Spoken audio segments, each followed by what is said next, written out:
Welcome back to Final Score, Alaska's premier sports talk program. Skip Hurst, Keaton, Homer, Heath Day, taking you through UAA basketball as the UAA Lady Sea Wolves took on a few visitors this past weekend, starting off with SPU on Thursday. Came in, SPU sitting right above UAA in the GNAC standings.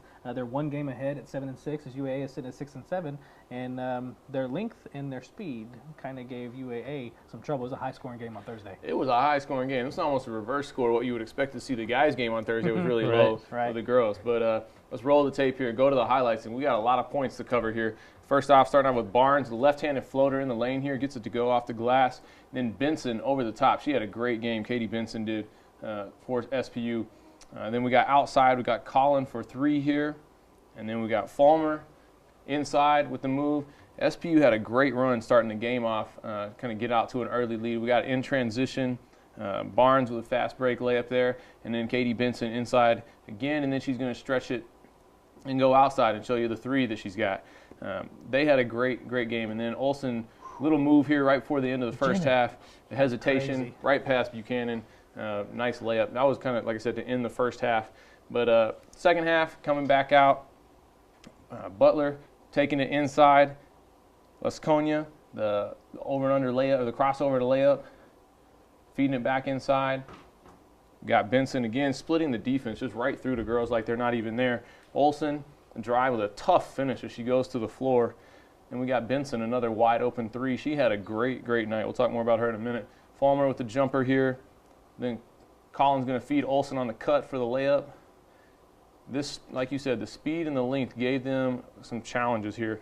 Murray for three there on the outside. SPU had a pretty good offense going into this game. They did, and Katie Benson being able to stretch out the floor the way that she did, with the height that she did, being able to bang it in underneath the basket and being able to shoot three-pointers, I mean, that really gave UAA some struggles. Well, she's a tough guard. There's no doubt about that. I mean, when you can go down in a low post and basically tower over everybody on UAA's team, and then also, back it out and knock down 20 feet jumpers all night long, that's tough for anybody to guard. And she finished the game with 21 points. And everybody outside of that was kind of held in check a little bit, but Katie Benson had a terrific night for SPU. Well, and then you take a look at how they were able to just really get on the inside of UAA with Michelle Tang feeding the ball, and I believe it was Olsen who just being able to get that ball in the key and for those quick, easy points. A lot of easy baskets. And like you said, it's a tough guard. Alyssa Horn, being the biggest player for UAA, draws out the short straw and having to guard the post of the opposing team. Normally her advantage is on the perimeter because she is more of a perimeter player. But in this game, that wasn't the case. She was challenged to really stretch all the way out, and it was an even match that really most of the game looked like it was going in SPU's favor, and it was almost kind of this sense of, when are they going to stretch it out and pull away with it? But UAA did have their own offense that they brought with them. UAA did have their own offense, and some of the things that you do not show or we don't see in the highlights prior to this right here is, like you were talking about Alyssa Horn, she was taking a beating. I mean, there was quite a few times where she's getting a couple forearms to the throat and the face and the chest. I mean, she spent a lot of time on the floor, but UAA did have answers to SPU. Let's go ahead and take some highlights of how UAA came and responded. Here we got Sasha King, great little feed inside. Kylie Burns had a career night, career high points for her. Alyssa Horn, turnaround jumper there. Then we're going to see Horn backing it down inside. Like I said, she and Barnes went at it all night. On the opposite end here, we got a nice little feed inside. Alyssa with the layup, Horn with the layup off the slip screen. Jordan Martin, nice to see her back on the court. Three from the corner. Buchanan coming down in transition. Nice little drive, pull up there off the backboard. And then we see Madison here with the steal, going the other way, coast to coast for the layup. Off the inbound play here, Sasha King finds Alyssa at the top of the key, a little jumper. And then we see Sasha feeding Kylie Burns inside for the layup. And then Burns driving baseline here. Like I said, great career night for her.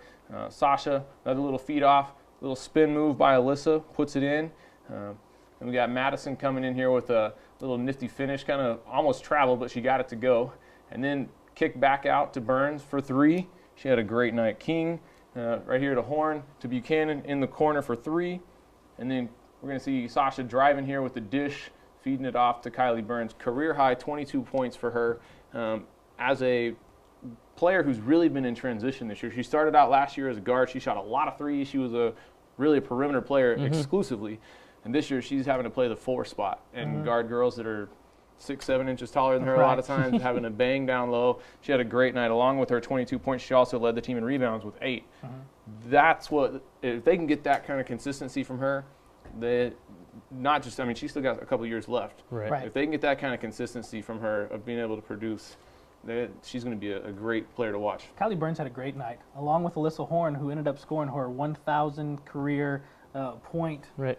They ended up on Saturday night giving her a game ball and signing everything for 1,000 career points. Had a great game as well, even though it was very physical for her. And, you know, Alyssa is in the same boat as Kylie is, having to face girls 4, 5, 6, 7 inches taller than she is, having to bang in underneath. But they seem to be holding their own, especially against SPU, where they're sitting below in GNAC conference play and beating them twice on the year. Well, I think the reason why UAA has been playing a lot better lately, Sasha King's back in the lineup. Oh. So Sasha King being back in the lineup and running the point guard position, everything that changes the whole dynamic of this team. When Allie Madison was running the point, you know, not to say that they didn't pick up a couple of victories over some teams, it was just a much different style of play than what UAA is playing with right now. Sasha King being in the lineup, she makes everything go for UAA, and she makes everybody on the floor a lot better for the Seawolves. Not to say that Allie Madison hasn't picked up her game, because she has. Right. She's been dealing with a few injuries, but Sasha King, I mean, she's got a game that very few can compete with. The X factor in this game was definitely Sasha King. Let's roll. We've got a few highlights here of just Sasha King to show you she really had a field day taking girls to the rack. I don't know how many times she had this little drive in, you know, hesitate, get right past them, left hand, little scoop layup. She did this all night long. And defense here, taking the steal, going the other way. She brings an energy and a skill set to the team that nobody else has. You know, we talked about Jalen Little being, you know, a whole other gear faster than the rest of the guys. Counterpart. Sasha King is that. I mean, for the girls team, you know, she can knock down the threes. She can drive to the basket. We're going to see, you know, she 1-on-4. she splits the whole team right there and lays it up. She brings us, like I said, an energy and a skill set that nobody else on the team has. She's a key piece to this whole puzzle working. Certainly. She was the X factor that gave UAA the victory 93-82. 93-82, that's a high scoring game for anybody, but especially for girls, and to see the UAA girls who have struggled with consistency in the lineup, period, just who's going to be on the court playing for us tonight. But then also to be outmatched in terms of the size of who they've been facing night in and night out. This was a big win. Big win, and you got to be proud of the girls for the heart. Like you said, Kylie and Alyssa in particular inside, facing girls who are bigger than them, and they go out and they fight and they play and they don't complain. You got to love it. King had a wonderful game. I'm sorry, but she did have some struggles. But when you were looking at the replay, those replays right there was one thing that was constant in every one of those, except for when she's playing defense, picking the ball and taking it down by herself. When she's taking it into the key, she's surrounded by the whole opposing team. I mean, it wasn't just one player breaking somebody's ankles or whatever. She was taking on the whole team. Nobody could take care of her or stop her. And she is the one that you're going to have play. I mean, broken ankle or not, put a boot on that thing. Just get her out there with the ball, because if she's not playing and not playing well, UAA doesn't win. No, we've seen that early on in the season when she was injured and she had to sit out a couple of weeks and missed a road trip. And, you know, UAA, obviously, like we keep talking about, a much different team with Sasha King out there on the floor. The pace of the game's different. The ball distribution is a little bit different when she's out there running the point.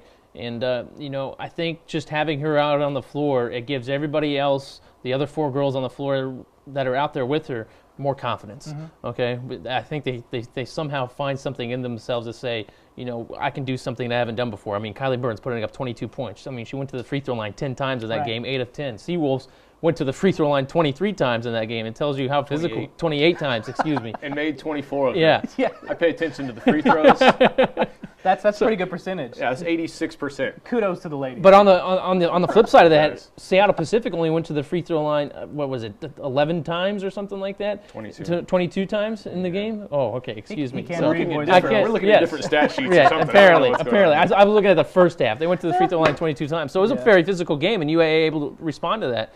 You know, so it was good to see that all those girls stepping up. Sasha King back. Hopefully, Sasha King can stay.